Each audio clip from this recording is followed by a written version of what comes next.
Hi guys, hi, hope everyone's doing really well. Yeah, I thought I'd come on to do this video. Yeah, this is for Dan at Dots and Loops. Great to see Dan back making videos again. Like a lot of us, he's had a kind of sabbatical period where he's not made videos, and he's been away for quite a while. And yeah, to my dismay, I thought, oh no, we've lost a highly original member of the vinyl community. We love his bit, or I certainly love his pizzazz, his enthusiasm. He's just the crazy speed of which he does his videos. You can barely take a breath.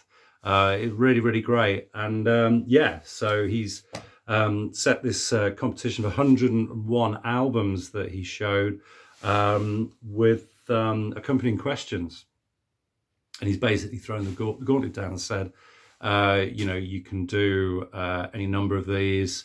Minimum is 10, and you can if you dare, and if you're insane enough, do the full gamut of the 101. I'm not that person. But yeah, I thought I'd probably be able to manage 20 in the kind of the vinyl tag tradition sort of thing. So yeah, happy to do this. And yeah, I'm not going to want to make this video too long, so I'm going to crack on. Okay, so these are my 20 questions that I picked from the list. So my first question is a Todd Rundgren involvement. Okay, so that's this one. This is Sparks' self-titled album that was it was reissued with a different cover in 1974 on the back of the popularity of Come Under My House. Todd Rundgren produced this, of course. Yep. Okay, question 2. Title with fewer than 5 letters. So we've got Coda from Led Zeppelin, or Coda.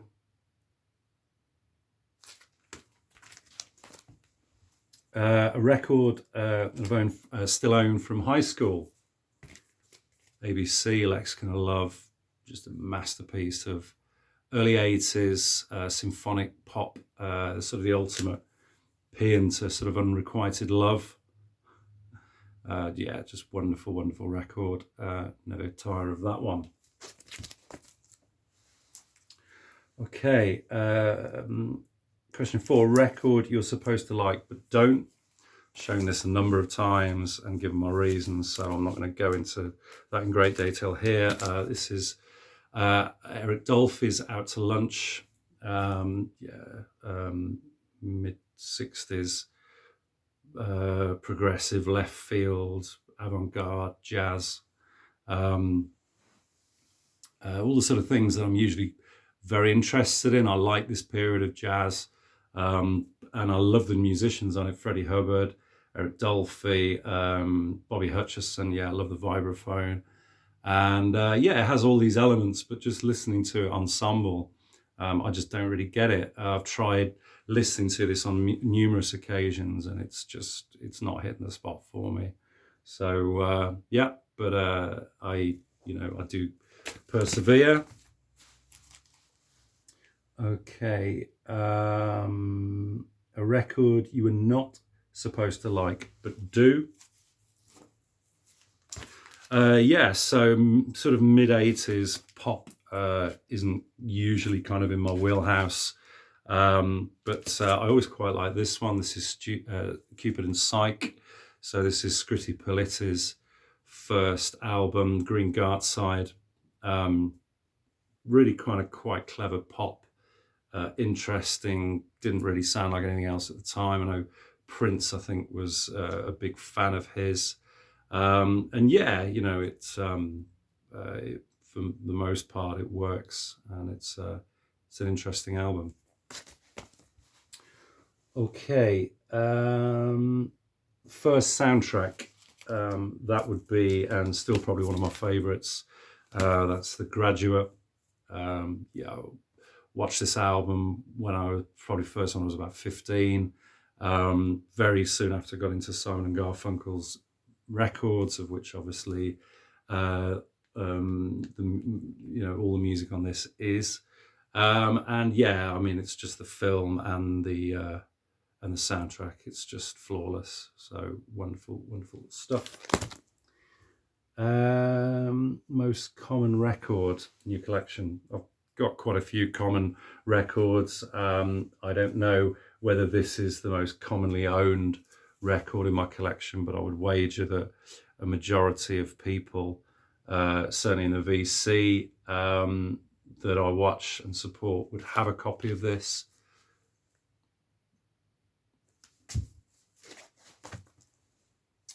Okay. A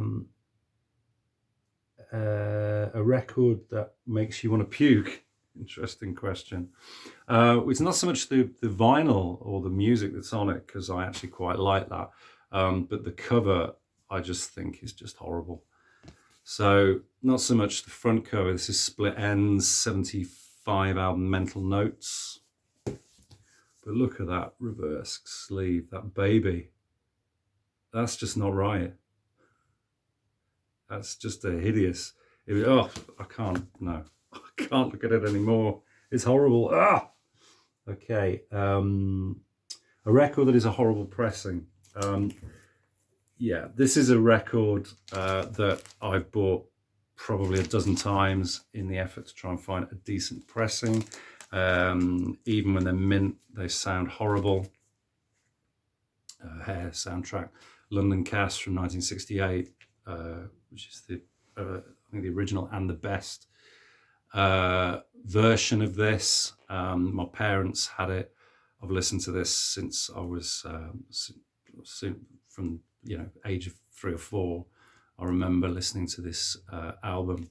The copy they had was pretty awful and crackly. All subsequent copies I've ever found of this album, even though they look immaculate, because each time I buy one, I scrupulously look at it, make sure, and I clean it, and they just sound awful. So I'd be very interested to know anybody out there who has a minty copy of this that just sounds really good, because I'm yet to find one. Okay, an overrated record. This is going to probably upset quite a few people out there. Yeah, it's music subjective, it's just my opinion. But there are caveats. Okay, so Kate Bush's Hounds of Love. Yeah, it's just an album of two halves for me. The first side is just all singles, apart from Mother Stands for Comfort. And I think all of them, apart from Cloud Busting, which I really, really still enjoy, I don't like listening to. I think Running Up That Hill, or A Deal with God, which is what she more appropriately wanted to call it, but couldn't for damaging her career at the time, or potentially it could have done. I just think it's overplayed. I don't think it's a particularly great song. I know it's been reissued recently, got to number 1. It's probably helping to introduce her to a new younger audience. I get all that, but yeah, I've just never really enjoyed the song. That said, the second side of this, The Ninth Wave, which is the reason why I bought the album, the kind of conceptual side, I think is wonderful. It's probably one of my favorite sides of any of her albums. I think that's brilliant. And if the first side had been hit light, and maybe with other songs or conceptual songs of the caliber of that, the album would probably be higher rated for me. Okay, an underrated record. I've shown this record a few times. I just find it amazing that more people aren't into this, or if they are, they don't show it. Yeah, Family's first album, Leicestershire band, fronted by Roger Chapman. I mean, even if you don't particularly like Roger Chapman's voice, just the music on this, the way it's sequenced. It's just the songs are so interesting. The music, the musicianship on it. It's psychedelic.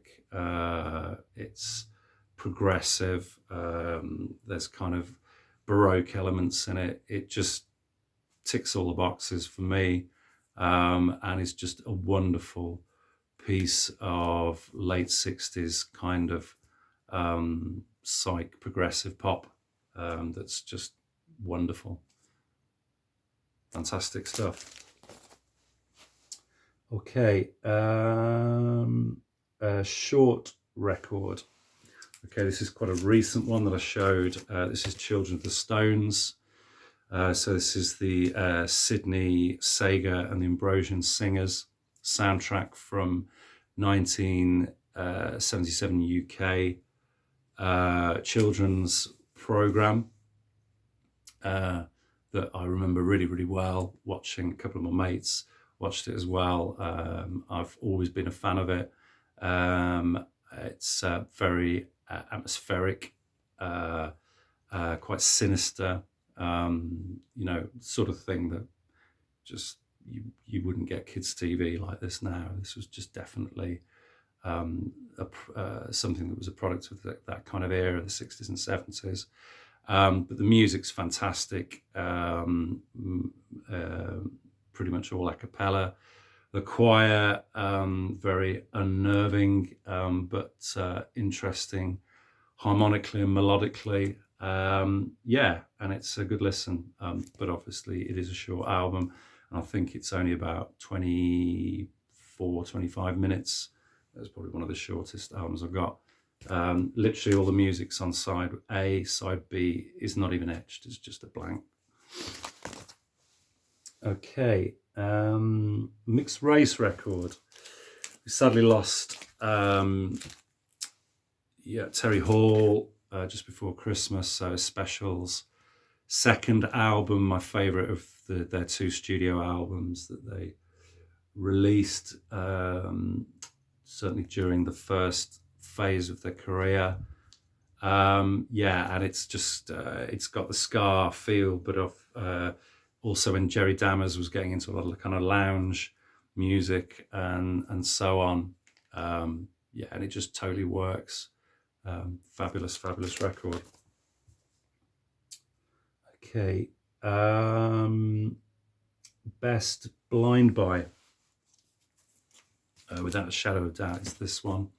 It's Bo Hansen's Lord of the Rings, 1972 album. I remember browsing in a record shop in Birmingham, probably about 1985, 86, when I really started to get quite heavily back into collecting vinyl again. Used to go weekly at shops. I hadn't got a clue who this guy was. He's a Swedish organ player, but just wonderful cover. Just evokes all that folklore, and I'd read The Lord of the Rings. I was a big Tolkien fan anyway, so and the music's great as well. So that's Lord of the Rings, Bo Hansen. Okay, let's have a look.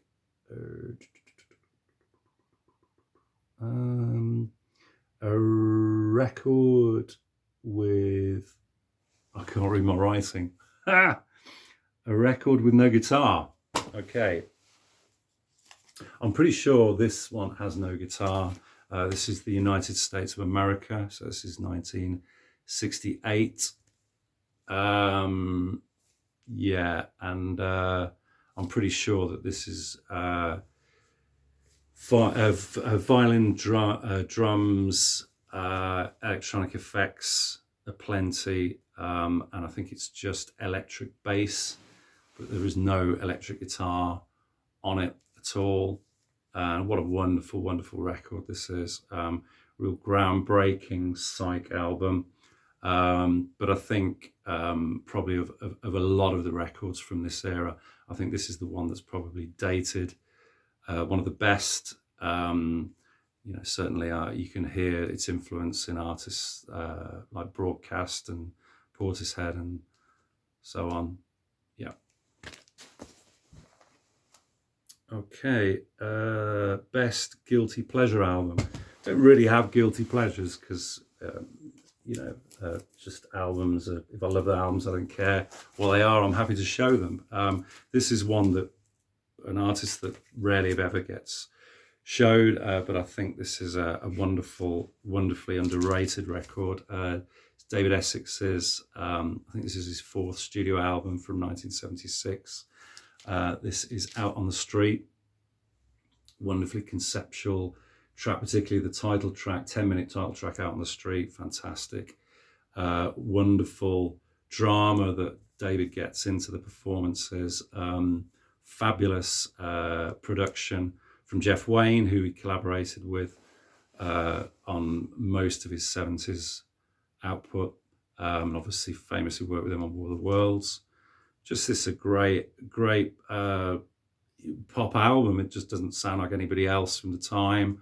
Maybe some of it is possibly a bit dated now. I think the title track on its own, though, if you don't play anything else, that's worth going on YouTube and playing that, because it's a fantastic song. So yeah. Okay, getting near the end now. Condition is crap, but who cares? Okay, this is a Blue Note album, picked up I think a couple of years ago. It's Bobby Hutcherson, and it's Cirrus from 1974. You can see there's kind of ring wear up there, yeah, it's just, there's quite a bit of crackle and surface noise on it, but it's just got the wonderful vibes of Bobby Hutcherson, and you know, it's so dynamic, the pressing, that it's just sounds good. Even despite the crackles, I can forgive it. Yeah, I probably won't find another copy of it anytime soon. So yeah, it's Bobby Hutcherson and Cirrus. Okay, standout album, not great, but killer performance. Yeah, this is definitely not one of his better albums. It's McCartney's debut.